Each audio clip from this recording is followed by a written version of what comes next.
जैसे शरीर में कोई बीमारी होने वाली होती है तो आपको सिम्टम्स आते हैं, ऐसे ही काला जादू का सिम्टम होएगा। निशान आना, कोई चीज़ कान में फुसफुसाना, छाती पे भारीपन लगना। कोई प्रेत योनि में चला गया तो वो उस योनि से मुक्त कैसे होता है? श्राद्ध में इसलिए पितृ पूजा इतनी ज़्यादा महत्वपूर्णता रखती है। राइट, सही। क्या हुआ?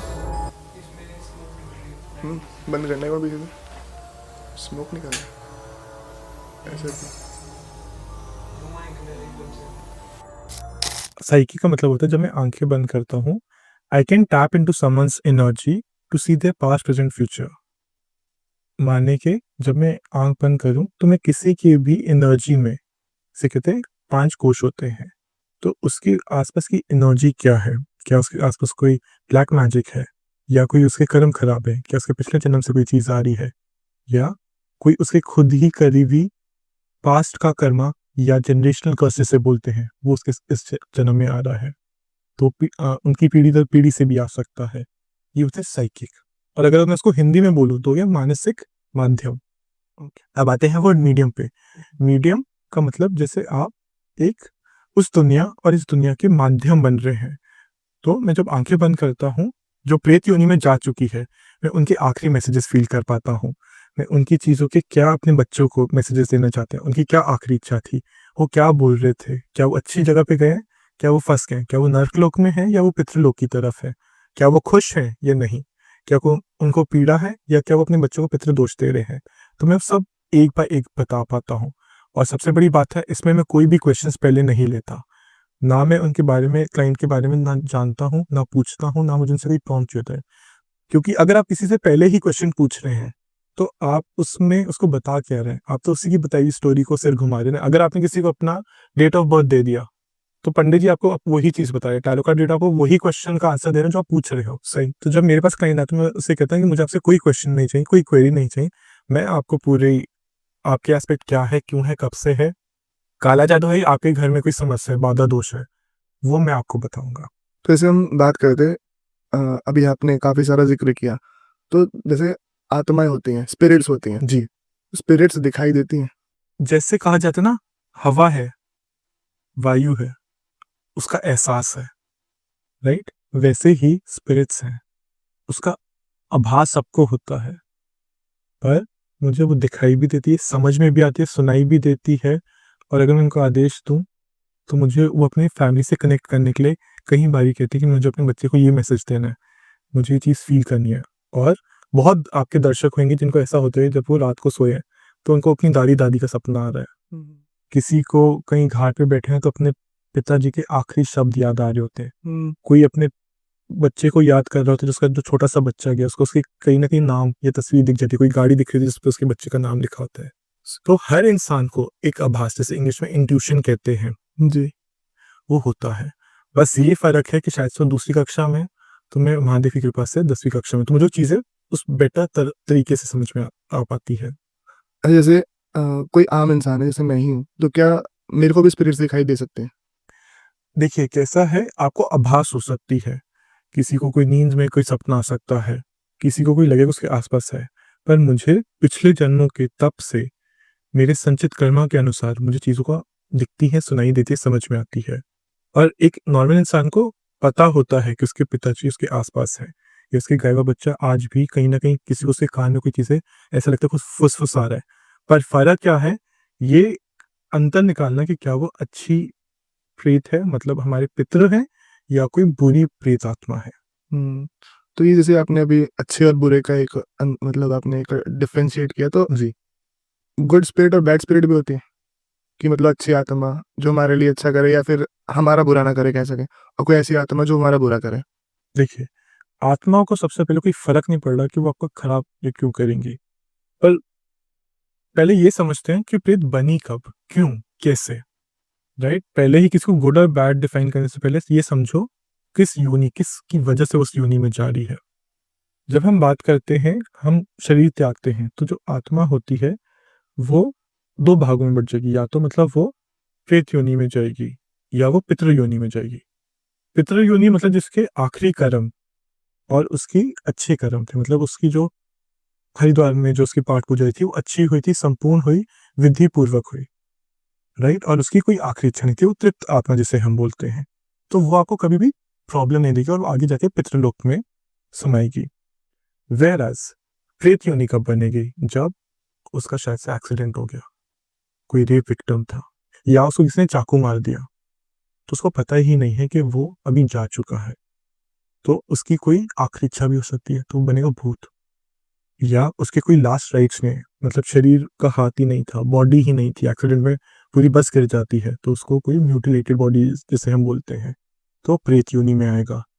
ऐसे ही अगर आप किसी जो औरत है, अपनी घर की औरत है, और उसका बच्चा होने वाला है, प्रेग्नेंट जिसे बोलते हैं, अगर आप उसका इलाज नहीं करवाते, तो वो चुड़ैल योनि में आएगी, क्योंकि वो आपके ऊपर वापस आके आपने जिसको दर्द दिया है वो आपकी पीढ़ी दर पीढ़ी आपको भी सताएगी। ऐसे ही फिर शाकनी, ब्रह्म, राक्षस, ये बुरी योनि बन जाती है। कहते हैं ना, नेचर वाइज कोई खराब नहीं होता, आपके कर्म अनुसार आप खराब होते हैं। मतलब एक बच्चा जो होता है जैसे, जी वो कोई खराब नहीं है, उसने जो सीखा वो ही अच्छा है बुरा डिसाइड करना है। ऐसे ही जब इंसान जाता है, जब वो स्पिरिट बनता है जिसे हम बोलते हैं, सोल बनता है, उसके कर्म बिकम्स द फैक्टर कि वो प्रेत योनि में है, क्योंकि उसका इनेट नेचर जिसे बोलते हैं, उसके कर्म जो संचित कर्म उससे आता है वो बुरे कर्म है, इसलिए उसको नीचर बन गया। जैसे अभी हम बात करते हैं पितरों की और प्रेत की, तो इनमें क्या फर्क है? सही कि मर तो दोनों ही रहे हैं। जैसे आपने बताया कि किसी की अगर एक्सीडेंशियल डेथ हो रही है या किसी भी वजह से डेथ हो रही है तो वो प्रेत बनेगा, और जैसे कोई अपनी उम्र पूरी करके जा रहा है तो वो पितृ में जाता है। ऐसा आप कहना चाह रहे देखिए, अगर मैं धर्म अनुसार देखो, सनातन के हिसाब से, तो काफी पैरामीटर्स होते हैं। जैसे कि वो तृप्त आत्मा है, उनको 80 साल की आयु कंप्लीट करी है, कहा जाता है इनफैक्ट कि वो बेड पे नहीं, जमीन पे उनकी आखिरी सांस निकलनी चाहिए, उन्होंने आखिरी समय तुलसी खाई होनी चाहिए, या उन्होंने कोई भी तामसिक भोजन नहीं करना चाहिए। ऐसे बहुत पैरामीटर्स होते हैं, राइट। पर मेजरली आज की दुनियादारी के हिसाब से देखें तो जो 80 साल की उम्र में और कोई हार्ट फेलियर या कैंसर से, कोई पीड़ित, जो टर्मिनल इलनेस से ना गए हुए, उसको नेचुरल डेथ बोली जाती है, ठीक है। वर्सेस विजवी, मतलब इसी का विपरीत, अगर जैसे कोई इंसान है जिसकी एक्सीडेंट हो गया, तो उसकी आखिरी इच्छा थी कि मेरी फैमिली को शायद से नहीं पता कि मैं मर गया हूँ, आज भी पुलिस शायद से उसकी बॉडी ढूंढ रही है, या उसको अपने बच्चे को ये बताना था कि आखिरी कागज कहाँ रखे हैं, राइट। ऐसे भी होते हैं कि शायद से एक फादर निकले घर से रात को वॉक करने के लिए, वो रात को आया ही नहीं है क्योंकि उसका एक्सीडेंट हो गया, राइट। बच्चे वेट करें, उनको पता ही नहीं फादर कहाँ गया। तो ऐसे ही वो योनि में फर्क हो जाता है। हैं? ऐसे प्रेत योनि की भी हम बात कर रहे थे। अब जैसे प्रेत योनि में किसी के कोई प्रेत योनि में चला गया तो वो उस योनि से मुक्त कैसे होता है? देखिए, आपको मालूम है इंसान इतने महत्वपूर्ण क्यों है? 84 लाख योनि है, राइट। सबसे ज्यादा प्रिय भगवान के मनुष्य हैं। क्यों? क्योंकि वो ही नाम जाप कर सकते हैं, वो ही भगवान की लीला को, उनकी सिमरन कर सकते हैं, तो वो चीजें एहसास कर पाते हैं, उस भक्ति भाव को फील कर पाते हैं, राइट। कहते हैं कि इंद्रदेव भी मनुष्य रूप में नहीं आ सकते, राइट। आपको इसलिए मनुष्य जीवन को बहुत ज्यादा महत्वपूर्णता दी गई है, इंपॉर्टेंस दी गई है, पहले ये समझना जरूरी है। तो प्रेत को मुक्त होने के लिए, अगर आपको किसी पंडित जी ने बोला है कि आपके ऊपर प्रेत दोष है, अगर वो प्रेत फंस गए हैं, तो आपकी जो भी पितृ पूजा होती है श्राद्ध में, इसलिए पितृ पूजा इतनी ज्यादा महत्वपूर्णता रखती है। आपको अगर अपने पितरों के, वैसे तो कहा जाता है 7 पीढ़ी का नाम पता होना चाहिए, रियलिस्टिकली आजकल 2-3 पीढ़ी का नाम ही नहीं पता होता, राइट। सही क्या हुआ? बंद करने का भी स्मोक नहीं कर रहा। ऐसा क्यों?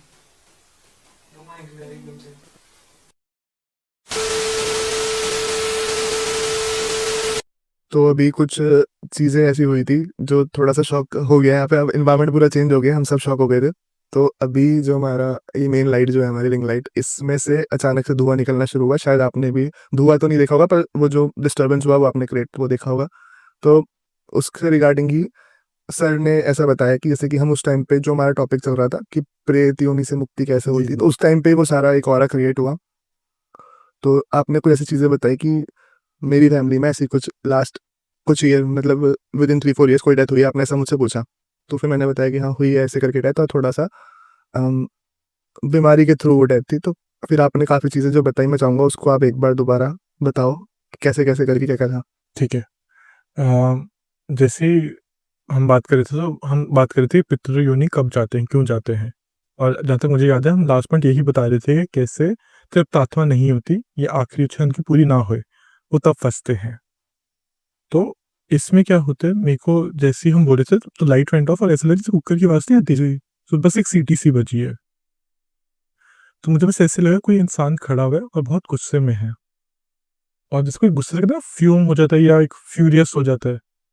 तो उन्होंने मेरे को एक गुस्सा दिखाया कि मुझे यहाँ पे तृप्ति नहीं मिली है। मैंने कहा किसकी? हमारी पूरी टीम सबकी बैठी हुई है। तो मैंने कहा किसको क्या है? तो मुझे बस आपकी तरफ एक इशारा आया। उन्होंने ऐसे पॉइंट करा कि ये इनसे पूछिए।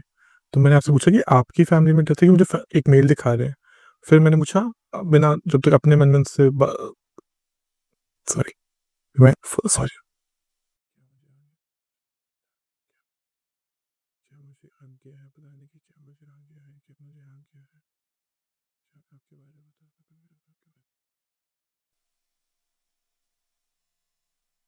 सॉरी, मुझे पहले ये पूछना चाहिए था कि क्या मुझे उनकी आज्ञा है, क्योंकि बिना आज्ञा के मैं कभी भी कैमरे पे ये चीज़ नहीं करना चाहता। क्योंकि कहा जाता है ना, उस दुनिया की और इस दुनिया का मिलन नहीं होना चाहिए। जस्ट बिकॉज़ मेरे पास शक्तियाँ हैं इसका मतलब ये नहीं है कि मैं बैठे-बैठे यही करते रहूँ, राइट?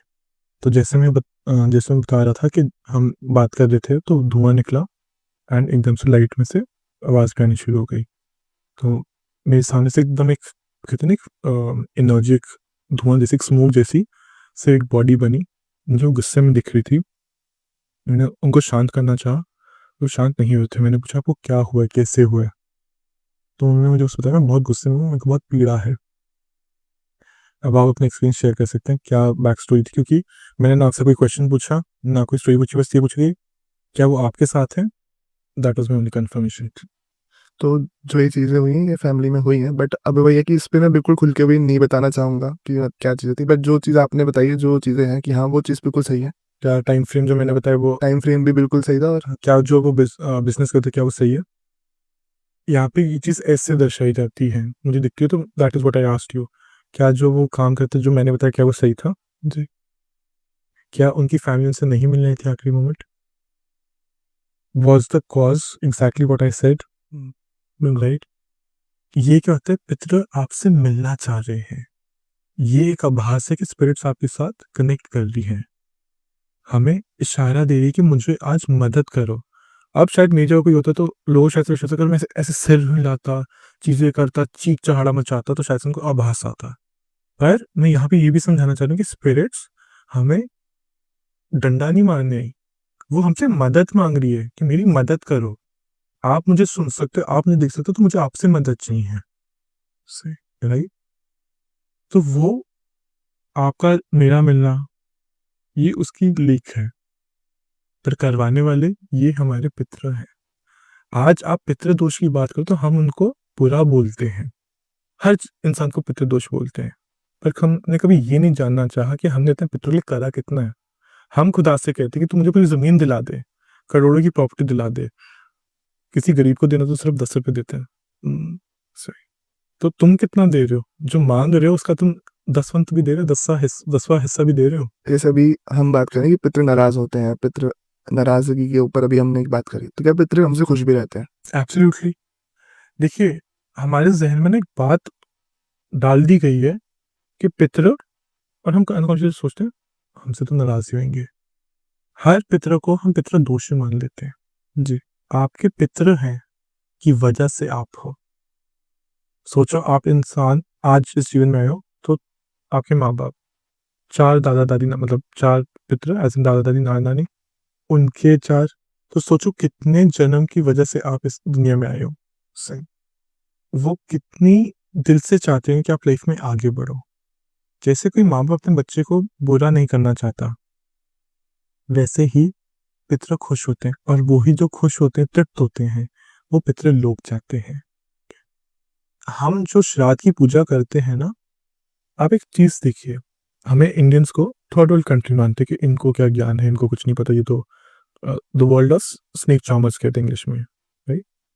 सॉरी, कहते हैं the country of snake charmers, कि आज भी हम सांप और बीन बजाते हुए दिखते हैं इनको, अंग्रेजों को। पर आज सनातन धर्म इतना ज़्यादा लोगों को पता चल रहा है क्योंकि उसकी पहले से इम्पोर्टेंस थी। कैसे?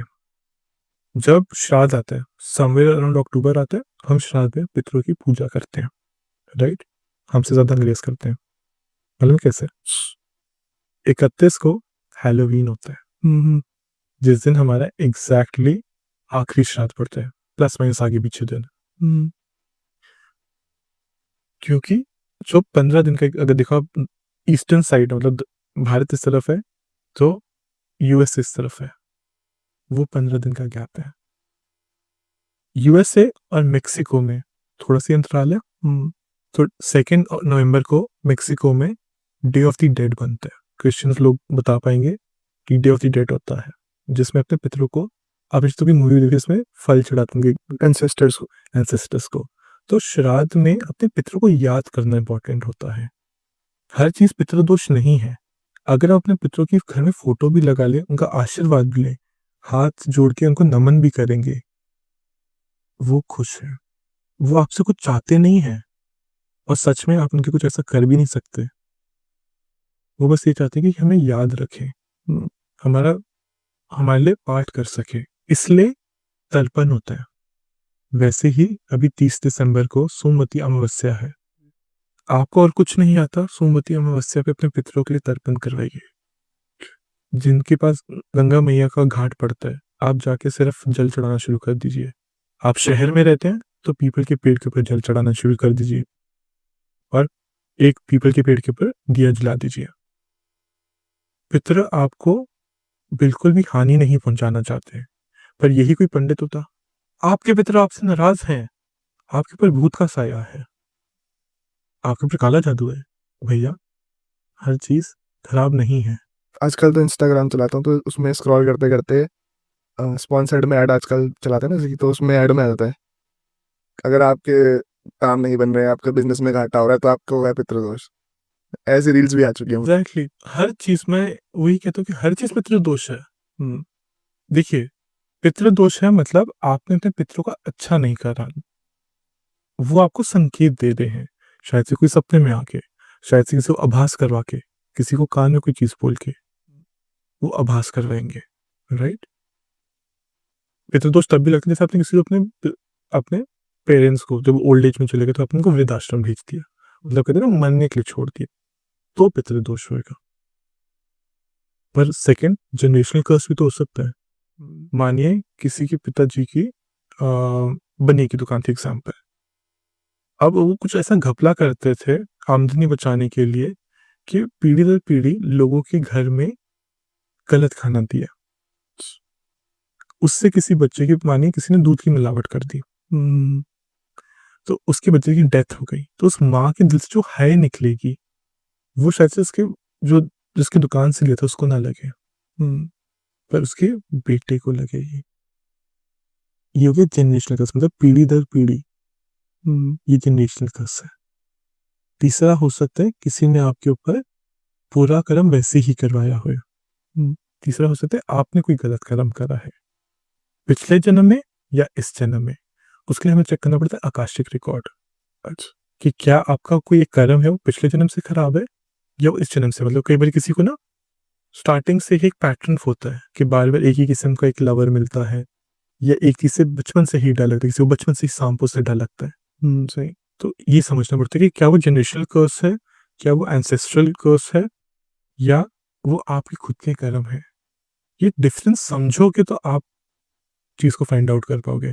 पर आप हर चीज को बस एक पितृदोष की तरफ देखना शुरू हो गए, पितर आपसे नाराज है, तो फिर आप कुछ कर नहीं रहे, आप उस अपने वहम को सिर्फ इलाज करवाते जा रहे हैं, इसलिए आप बस पंडित पंडित बदलते जा रहे हैं, आप उसका लॉजिक ही नहीं समझ पा रहे।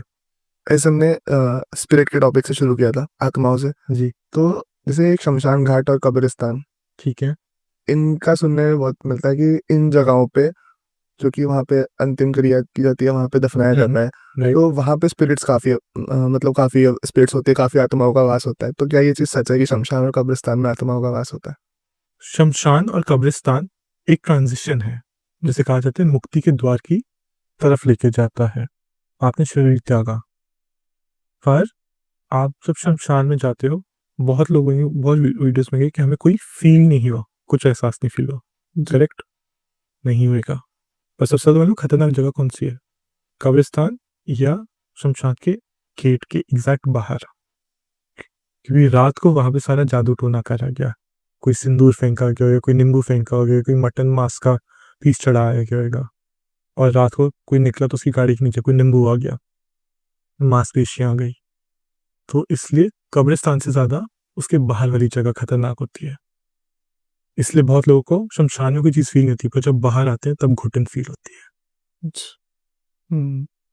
जैसे हम देखते हैं कि अम, जैसे हम हिंदू रिचुअल्स में देखते हैं कि बॉडी को जलाया जाता है शमशान घाट में जाकर। पर जैसे हम देखते हैं क्रिश्चियंस में या फिर मुस्लिम्स में, तो वो बॉडी को दफनाते हैं। दफनाते हैं जी। तो बॉडी को जलाने में और दफनाने में मतलब कि मुक्ति किस में है, मतलब अगर हम देखा जाए तो? देखिए, हम हिंदू धर्म के हिसाब से, मतलब सनातन के हिसाब से बात करें, तो जो हमारे शरीर का मुक्ति तब होती है जब पांचों एलिमेंट्स बने। हमारी बॉडी में वायु है जो प्राण शक्ति से निकल गई, हमारी बॉडी में पानी है जो बॉडी फ्लूइड जिसे बोलते हैं, आखिरी में पानी डाला जाता है, पानी छिड़का जाता है जी। तीसरा होता है अर्थ, इसलिए जमीन पे रखा जाता है, इसलिए एंड में मिट्टी डाली जाती है। चौथा हो गया आकाश, इसलिए आकाश के नीचे स्पेस हो गया नवे। तो only fifth element is fire. तो पांच भूत जिसे बोला जाता है, पांच भूता एलिमेंट्स, 5 एलिमेंट्स, वो होता है अग्नि। तो संपूर्ण हो गए। दूसरी बात, आप जब शरीर को जला देते हो तो जो प्रेत होता है उसका और कोई तरीका नहीं होता पर टू मूव ऑन, आगे बढ़ना है, उसको पीछे रुकना नहीं पड़ता, या वो रुक सकता ही नहीं, क्योंकि उसकी बॉडी की आइडेंटिटी खत्म हो गई है। तो कहते हैं वो धागा जो होता है वो धागा टूट जाता है। वैसे ही जब कब्रिस्तान में दफनाया जाता है, वो भी बिना अग्नि के करते हैं, but at the same time पर जो कब्रिस्तान में करते हैं वो दुआ में कहते हैं कि इतनी ताकत होती है कि वो जब जल फूके या उस चीज को करते हैं, वो उसमें अग्नि एलिमेंट डालते हैं। वो कहते हैं हम शब्दों में हमारे इतने उच्चारण से इतनी ऊर्जा केंद्रित हो गई कि वो एक अग्नि का तत्व का काम कर रही है। अच्छा, अब जैसे कि आपने जिक्र किया था ब्लैक मैजिक का कि शमशान के बाहर होता है, तो ब्लैक मैजिक ट्रेंड में भी बहुत है। थोड़ा सा ब्लैक मैजिक पे मैं बात करना चाहूंगा आपसे जी।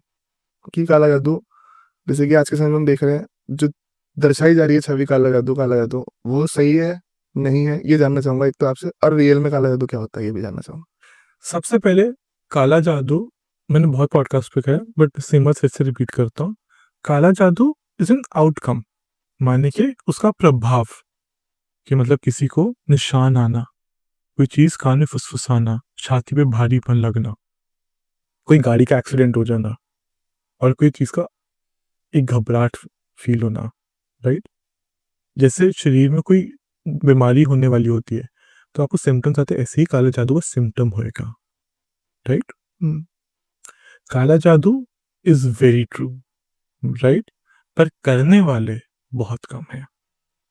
देखिए, अगर मैं 100 एक नंबर लूं, 60-70 को तो पता ही नहीं है। अगर आप बैठ के सोच रहे हैं, आजकल लोग इंस्टाग्राम की रील को देख के वो बोल रहे हैं, इनफैक्ट प्रमोट कर रहे हैं कि आप काला जादू करेंगे आपकी सास। मैं आपको बताता हूँ कि एक लेडी है, वो अ, हनुमान चालीसा के थ्रू वशीकरण करना सिखा रही है। वो उनकी उस पर हम पहले भी कई पॉडकास्ट में उनका जिक्र कर चुके हैं, तो वो चलता रहता है कि मैं हनुमान जी का बहुत बड़ा भक्त हूँ, तो मुझे वो चीज़ बिल्कुल अच्छी नहीं लगी थी। जय श्री राम। ऐसे लोग मानते हैं कि बदनामी हुआ तो क्या हुआ, नाम है, नेगेटिव पब्लिसिटी। Negative publicity. पर आप भगवान के नाम पे ये सब मत करिए। राइट। क्योंकि आपके अच्छे कर्म बुरे कर्म वो जाने, आप जानिए, पर at least don't spread that miss information. Right. जैसे मैं कह रहा था कि 100 लोग हैं, 60 को तो पता ही नहीं हो कर क्या रहे। बाबा बंगाली ये वाली चीज हो गई, बस वो बाबा बंगाली हैज गॉन डिजिटल। आजकल इंस्टाग्राम पे लोग काला टिक्का लगा के, आप देखेंगे हवन में कुंड डाल रहे हैं, अपने आप को कुछ भी अघोरी बोल रहे हैं। सही। राइट। और 1 मिलियन की रीच है। समझ रहे हैं? और लोग उनको अंधविश्वास से मानना भी शुरू कर देते हैं। उनको आपकी चीजें सामने से बताना चाहिए ना, ये क्या तरीका है कि आप उनके धाम पे पहले 10-10 किलो आटा लेके जाइए, 1 केनी घी की लेके जाइए, फिर वो आपसे पैसे नहीं ले रहे। और वो तो आके लोग ये भी दिखा रहे हैं कि भेंट लेके आते, लोगों ने हमें सोना चढ़ाया। हाँ, माता तेरा स्वीकार करे, माता को तुम्हारे सोने से कोई फ़र्क नहीं पड़ता और माता कमीशन नहीं माँगती। मैं आपको सबसे एक बहुत अच्छी चीज़ बताता हूँ, हमारे जब हम मसूरी जाते हैं, जी, जब उत्तराखंड आए तो मुझे एकदम से वो चीज़ क्लिक हो गई आपकी, तो प्रकाशेश्वर महादेव मंदिर पड़ता है रास्ते में, जी, आपने देखा है? मसूरी रोड पे, स्टार्टिंग में ही पड़ता जी, है। जी। तो वहाँ पे दान पात्र नहीं है और बड़ा-सा बोर्ड लगा हुआ है कि भगवान ने तुम्हें जीवन दिया है, उनको दक्षिणा चढ़ा के उनका अपमान मत करो। बस और इतना वो वहाँ पे जाके ऐसा क्लिक हुआ। ये चीज़ होती है। आजकल लोग भगवान के नाम पे कमीशन माँग रहे हैं कि भगवान तेरा करवाएगा, तू मुझे कितने कमीशन देगा? सही, सही, सही। नहीं, तो ये चीज़ मत करो। लोगों को ये मत बोलो कि तुम बलियाँ चढ़ाओ। हर बात में बलि चढ़ाओ। भैया हम बलि चढ़ाएँगे तो तुम्हारी चढ़ाओ ना। अपना हाथ काटो, अग्नि हवन कुंड में डालो, सही, राइट? अपना हाथ काटो। सही। तुम्हें तो बलि प्रथा भी अगर सही है गलत तो बाद में आएँगे हम उस पे।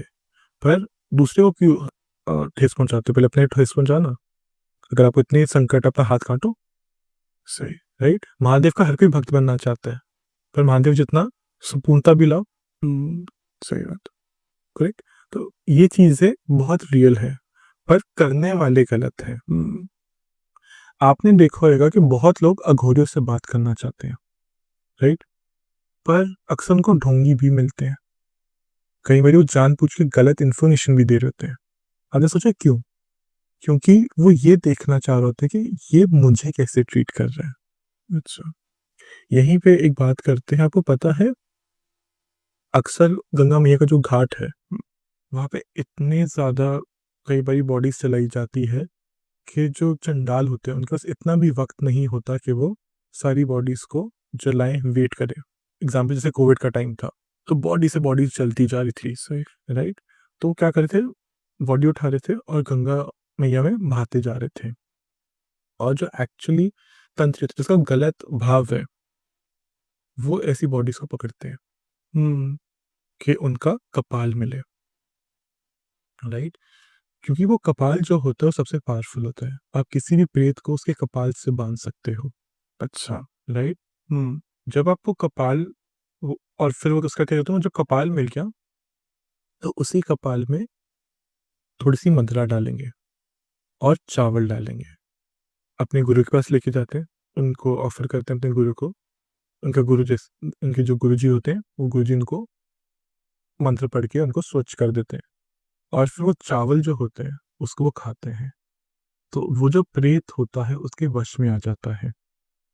इसलिए जब वो चंडाल होता है, हमारे शास्त्रों में पता था कि ऐसा एक वक्त आएगा जब अकाल मृत्यु, ये मृत्यु इतनी ज़्यादा होगी, मास कहा जाएगा कि मास डेथ होगी, तो उन्होंने कपाल क्रिया बनाई।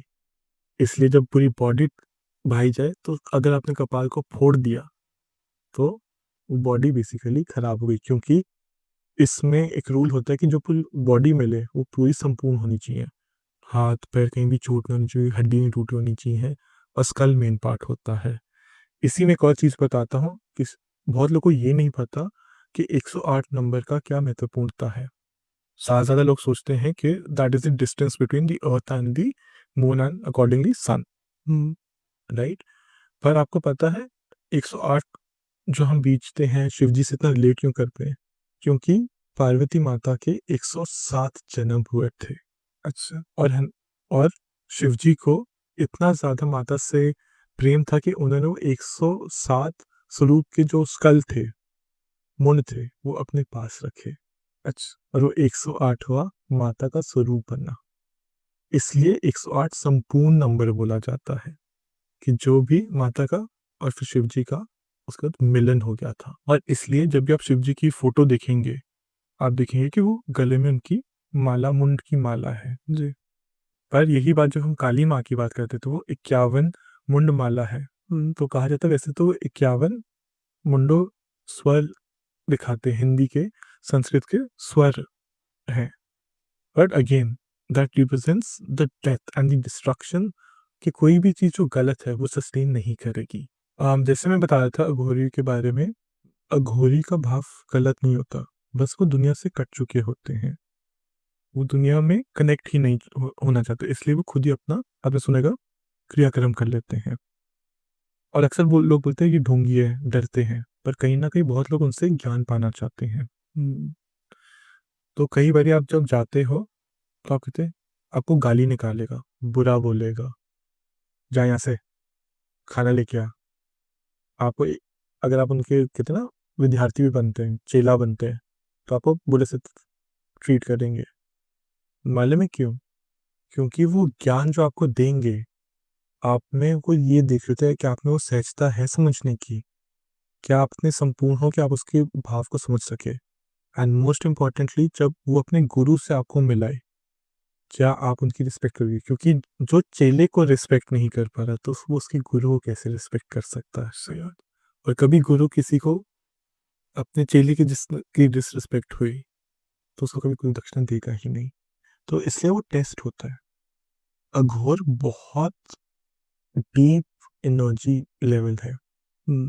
मुक्ति का मार्ग तभी बना।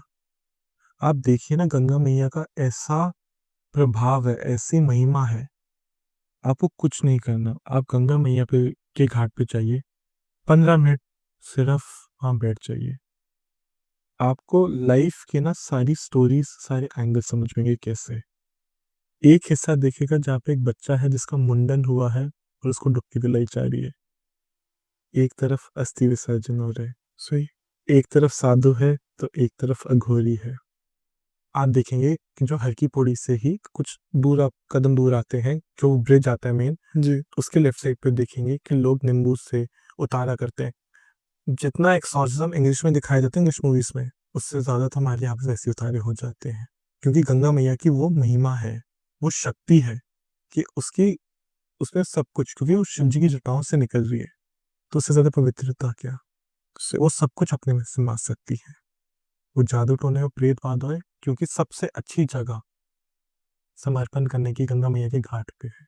बड़े बड़े दिग्गज अभिनेता हॉलीवुड के, जूलिया रॉबर्ट्स, रायन मर्फी, बिली क्रॉफर्ड और इतने सारे लोग जिनके बारे में शायद जानते ना होए, आप उनको कहीं ना कहीं वाराणसी के घाट पे, हर की पौड़ी में देखेंगे, वो आके समर्पण करके बैठे हुए। इनफैक्ट आप देखेंगे ये देवभूमि है। आप देखेंगे कि अंग्रेज आते हैं, हम उनसे पागल हो जाते हैं, सेल्फी खिंचवा लेते हैं लोग उनके साथ। सही। पर मोस्टली आप देखेंगे वो शहरों में नहीं रहते। जो भी एक अंग्रेज आता है, या तो जयपुर की साइड जाते हैं कल्चर जानने के लिए, हमारा इतिहास जानने के लिए, या वो आते हैं वाराणसी, वृंदावन, ऋषिकेश, क्योंकि उनमें हमारा इतिहास, हमारा सनातन जानने की इतनी ज़्यादा उत्सुकता होती है, क्योंकि वो हमारे कल्चर को हमसे ज़्यादा जानना चाहते हैं। और हम उनके फैशन और कल्चर को, उनके Instagram get ready with me की रील्स बना रहे हैं, उनके टिकटॉक में ही उनके लूप में फंसते जा रहे हैं। वो हमारे नीम करोली बाबा के पास आके दर्शन करना चाहते हैं, और हम उस उन्हीं के फेसबुक को यूज करके उनका रेवेन्यू जनरेट कर रहे हैं। सही, राइट। तो बात क्या है, गंगा मैया का प्रभाव ऐसा है कि आपको सबसे बड़ा अगर लगता है ना आप उन पर काला जादू है, कुछ मत करिए। मैं आपको गंगा मैया के हिसाब से एक उपाय देता हूँ। हर की पौड़ी के हिसाब से बात करता हूँ, ठीक है। हर की पौड़ी पे जब घाट का पानी का स्तर नीचे होए, आपने वहां पे कोई भी अमावस्या की अगली नाइट पे जाके पानी के बीचों बीच बैठ जाना है। ट्राई करिएगा जब ज़्यादा बहुत भीड़ ना होए। जनरली लोग बाहर नहीं, लोग बाहर की तरफ ज़्यादा होते हैं, पानी के बीचों बीच कम लोग होते हैं। आपने अपना यहाँ तक, धड़ तक शरीर को भिगो के रखना है और ओम गंगा मैया का नाम जाप करना है। आप देखेंगे कि आपकी बॉडी ऑटोमेटिकली हल्की होनी शुरू हो जाएगी। बड़े बड़े कोई तंत्र मंत्र सब हुए, सब वहीं कट जाएंगे। हम उतरेंगे, बाहर आएंगे, आपको चीज़ें काफ़ी हल्का फील होगी। हम ना वाराणसी, हरिद्वार, देवभूमि को पिकनिक स्पॉट मानना शुरू हो गए। सही बात। इसलिए उसका अस्तित्व हमारे लिए खत्म होते जा रहा है। आज विराट कोहली जैसे दिग्गज लोग एक अंग्रेज के कॉन्सर्ट में जाके एंजॉय कर रहे हैं, क्योंकि वो उसके भाव को देख रहे हैं। उसके कल्चर को नहीं देख रहे, राइट? कि वो अंग्रेज है, कौन से रंग की उसकी चमड़ी है। आज आप देखेंगे बड़े बड़े इस्कॉन के लोग कृष्ण का जाप करते हैं, वो उसके भाव से जुड़े हुए हैं। हमें अपने साधन को, धर्म को वापस इस्टेब्लिश करने के लिए हमें उस भाव से जुड़ना है। अगर हम श्री राम बोल रहे हैं तो हम श्री राम जैसे ट्रेड भी ला सके। ये नहीं 100 रुपए के लिए एक दूसरे भाई का गला काटने को दौड़ रहे। तूने मेरी गाड़ी कैसे छू दी, इतनी बात पे एक दूसरे का गला काटे। सुदाक्षी जी, मैं अब चाहूँगा ऐसा हॉरिफाइंग एक्सपीरियंस, जो कि आप बहुत सारे केसेस भी देखते हो, तो कोई ऐसा हॉरिफाइंग एक्सपीरियंस जो आपने कभी फेस किया हो? जी, तो मेरे पास एक क्लाइंट आए थे, ये दिल्ली के ही रहने वाले, इनकी एनजीओ संस्था ये खोलना चाह रहे थे, काफ़ी देर से इनकी एनजीओ संस्था खुल नहीं रही थी। एंड कैसे ना कि दिल्ली की सड़कें थोड़ी सी तंग है, स्पेशली अगर आप सुभाष नगर की तरफ जाएं तो वहाँ पे सड़कें तंग है। और क्योंकि अब सर्दियाँ आ रही थी तो कड़ाके वाली ठंड पड़ रही थी, तो ये क्या करते हैं, रात को 2-3 बजे निकलते हैं और ट्राई करते हैं 3-4 लोग निकले, मतलब 3 लोग ही गाड़ियाँ कम से कम जाए या 4 लोग ही गाड़ी जाए, कि चारों दिशा में जाके सब कंबल बांट सके, राइट? अच्छा भाव है, करेक्ट? तो अभी क्लाइंट निकली, इन्होंने डिसाइड करा कि हम लोगों को कंबल बांटेंगे। तो एक को बांटा, दूसरे ने कहा मैं राइट को जाऊंगा, एक ने बोला मैं इस साइड जा रहा हूँ। तो इसने डिसाइड करा आई गो टुवर्ड्स दिस डायरेक्शन, कि कैम्ब्रिज वाली रोड है सुभाष नगर के पास, आप वहाँ से थोड़ा सा आगे चलेंगे। तो उसने कहा कि मैं इस वाली सेक्शन पे करती हूँ, और वहाँ पे ना रात को बहुत सारी ईटरीज हैं, मतलब खाने के स्टॉल्स हैं। ओके। तो अक्सर लोग वहीं पे सो जाते हैं। अब ये यहाँ से आगे चलना शुरू करती है, ये देखते हैं एक को कंबल बांटती है, 2 को कंबल बांटती है। थोड़ी दूर इसको दिखता है कि एक इंसान ना कि कुछ आग लगा के बैठा हुआ है, तो इनको लगता है कि कोई हाथ सीख रहा है। ओके। तो ये 2-3 कंबल उठाती है और उसके पास जाती है। जैसे ही उसको कंबल देने लगती है, वो पर्सन उसको ऊपर से देखता है, वो कहता है जा यहाँ से, तू क्यों आई है? उसको एकदम समझ में नहीं आता हुआ क्या, चल क्या रहा है। तो जैसे ही नीचे देखती है, वो अपने आप को देखती है कि मैं चौराहे के बीचों बीच खड़ी हुई हूँ, और देखती है कि बकरे का गला बीचों बीच पड़ा हुआ है, उसके ऊपर सिंदूर गिरा हुआ है। वो उल्टे पैर वहां से भागती है, और जैसे ही भागने लगती है, वो गाड़ी में बैठती है अपने फ्रेंड्स के साथ, और देखती है उसके यहाँ पे पूरा निशान है अपने अपने। उसको बिल्कुल याद नहीं वो कब निशान है, कैसे आया। अच्छा, ये सारे दोस्तों कॉल करती कि हुआ मिल हुआ, कुछ नहीं बता पाती, काम पर ही है कि हुआ क्या, चल क्या रहा है। बस अपने फ्रेंड कहती है तू तू वापस आ, मुझे बात करनी है। चारों दोस्त आते हैं, अपने में ही लड़ना शुरू कर देते हैं कि भाई तुम ऐसे सोच के बोल रहा है, गाना चेंज कर दे, और लड़ना शुरू हो जाते हैं। अच्छा, वो कहते हैं यार हम यहाँ से निकलते हैं। थोड़ी दूर जाते हैं और गाड़ी का पूरा एक्सीडेंट होके पूरी गाड़ी पलट गई और चारों लोग मर गए। तो ये स्टोरी आपको कैसे? क्योंकि उसकी जो लड़की की मदर थी, वो मीडियमशिप सेशन करवाने मेरे पास आई थी। अच्छा। वो अपनी बेटी से कनेक्ट करना चाहती थी, और जब मैंने उस मदर को पूरी चीज़ बताई तो कहती हाँ जी सर, क्योंकि उसके फ़ोन में वो फ़ोटोज़ भी उसने बाद में जाके पर्सन की आइडेंटिटी, या वो जो बकरी की फ़ोटोज़ देखने की कोशिश करी थी, उसके फ़ोन में कवर हुई थी। क्या इनका भाव गलत था? नहीं, उस लड़की का भाव गलत नहीं था। पर कहते हैं ना हर चीज़ एक नियम होता है। रात को 2-3 बजे आप कंबल बाँटने जा रहे हो, तो आपको अच्छे लोग तो मिलेंगे नहीं मदद के। जो पूरा दिन का थका हारा होएगा वो वैसे ही 10-11 बजे तक चाहेगा कि मैं सो जाऊँ। उसका भाव गलत नहीं था, पर मर्यादा हर चीज़ की काम करने की should be done at the right time, at the right place. Sorry, right? अगर आप जा रहे हो तो इन्फॉर्म करके जाओ। अगर आप जैसे कंबल बाँटना कोई अच्छा काम करना चाहते हो, तो हमेशा एक कहते हैं ना एक पाठ कर लो, दुआ पढ़ लो कि प्रभु मैं आपके नाम से ये चीज़ करना चाहता हूँ, अपने पितरों के नाम से चीज़ करना चाहता हूँ, आप इसमें मेरी मदद करिए। जब आप अपने प्रभु को याद करेंगे, आपको उस चीज़ में मदद मिलेगी, क्योंकि बचाने वाला वही है। हम क्या है, हम बचा रहे, हम कुछ नहीं कर रहे, वो चाह रही है माँ काली तो चीज़ें हो रही है। महादेव हमें बचाना चाह रहे तो हम बचे हुए हैं। हम में हमारा कुछ नहीं है, वो है तो हम हैं। जैसे हम देखते हैं कि अभी आपने एक जो किस्सा बताया, इसमें चौराहे पर वो बकरे की मुंडी, बकरे का खोपड़ा, जी, कुछ भी कह लो उसे। जैसे कि हम ऐसी चीज़ें देखते हैं कि चौराहे के ऊपर बहुत ज़्यादा हमें कुछ ना कुछ दिखने को मिलता है, टोटका कह लो, कुछ भी कह लो। जी, और ज़्यादातर त्योहारों के टाइम पे, अगर दिवाली, होली, ये 2 त्योहार हमारे ऐसे हैं कि आप निकलोगे चौराहों कई सारे चौराहे ऐसे मिलेंगे जहाँ पर कुछ ना कुछ ऐसा रखा हुआ मिलेगा। तो ये मैं जानना चाहूँगा कि त्योहारों पे इतने ज़्यादा क्यों ये चीज़ें होती हैं और चौराहे पर ही क्यों होती हैं? सबसे पहले चौराहे पे क्यों? अगर अच्छे भाव में बात करूँ तो चौगाहा देवी या चौराहे की देवी, स्पेशली राजस्थान, हरियाणा, गुड़गाँव की साइड आप देखें बहुत लोग उनको पूजते हैं कि माता चौराहे पे कोई चीज़ ऐसी ना आए जो हमारे घर हमारे साथ चल के आए, तो बहुत लोग उनको पूजते हैं। हुँ, ये चीज़ें होती क्यों है चौराहे पे?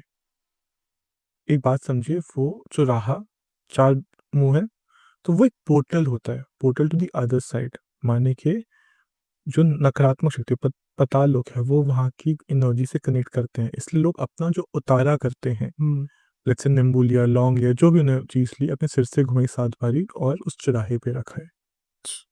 पर गलती कब होती है? लोगों के भाव में।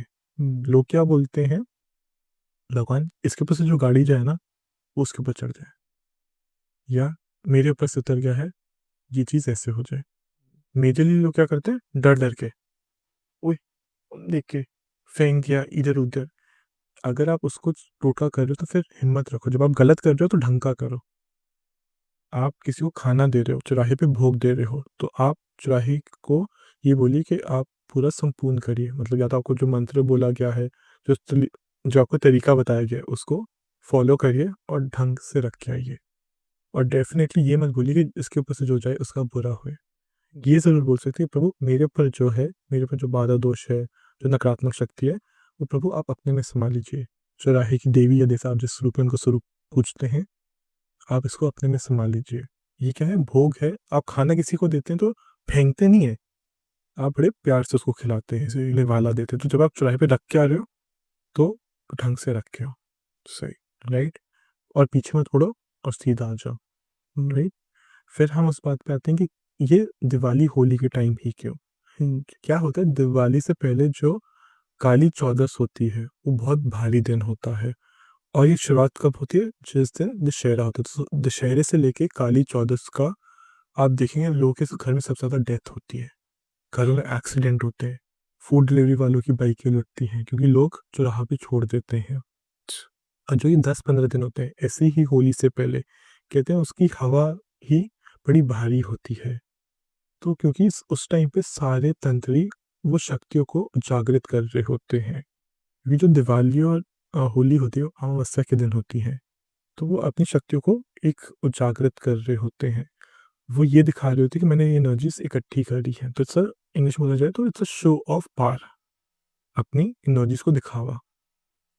तो वो एक-दूसरे पे चीज़ें फेंकते हैं कि who has the most strong energies. जैसे कोई पंजा लगाता है ना, आप वैसे समझिए।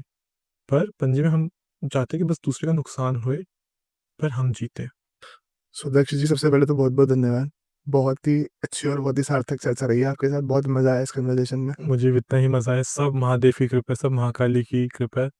लोगों को ये समझना चाहिए, बुरी शक्तियाँ आपके पास हमेशा होंगी, पर अगर आपके ऊपर महाकाल और महाकाली का हाथ है, तो कोई चीज़ आपका बाल भी बांका नहीं कर सकता। और इसी बात पे बोलूँगा कि अपने कुल देवी-देवता से जुड़िए। मैं आपकी 90% मदद कर सकता हूँ। कहते हैं ना, मैं कुएँ तक आपको लेके जा सकता हूँ, पर आपको पानी नहीं पिला सकता। आपके घर में प्रेत बाधा है, पिछले जन्म का कर्म है, या आपका कोई अपना गया है, मैं उनसे आपकी मदद कर सकता हूँ, उनसे कनेक्ट करवा सकता हूँ। और वो 1% तो आपको स्टेप लेना पड़ेगा ना, सही। क्योंकि बहुत देर से मुझे आपके लिए मैसेज आ रहा था कि आपको मनसा देवी जाना है अच्छा। और आप नहीं गए, बस आप सोच ही रहे हो, जबकि आप तो हरिद्वार के वासी हैं। जी, हरिद्वार में तो मनसा देवी सबसे ज़्यादा प्रकट शक्ति है। एक्चुअली हो सकता है कि आज सुबह ही हमारी ये कन्वर्सेशन कॉल पे हो भी रही थी किसी एक फ्रेंड के साथ कि बहुत टाइम हो गया मनसा देवी नहीं गए, तो मनसा देवी चलते हैं, जल्दी एक प्लान बनाते हैं। तो हाँ, मनसा देवी का सही आपको शायद से वो इंट्यूशन आ रहा था, क्योंकि मनसा देवी जाने का प्लान बन भी रहा है। तो बिल्कुल हम जाएँगे बहुत जल्दी दर्शन के लिए। बस वही माता रानी देखिए दिल्ली से इंसान को बुलाया कि हरिद्वार में रहने वाले इंसान को बता सके कि भैया तुम यहाँ से कुछ कदम तो जा सको। जी, ये लीला है ना उनके साथ। ये लीला है। सही। हम सोचते हैं हम कुछ कर रहे हैं, पर वो करवा रहे हैं, तो सब उसका शुक्राना। उसकी महिमा को हम समझ नहीं सके।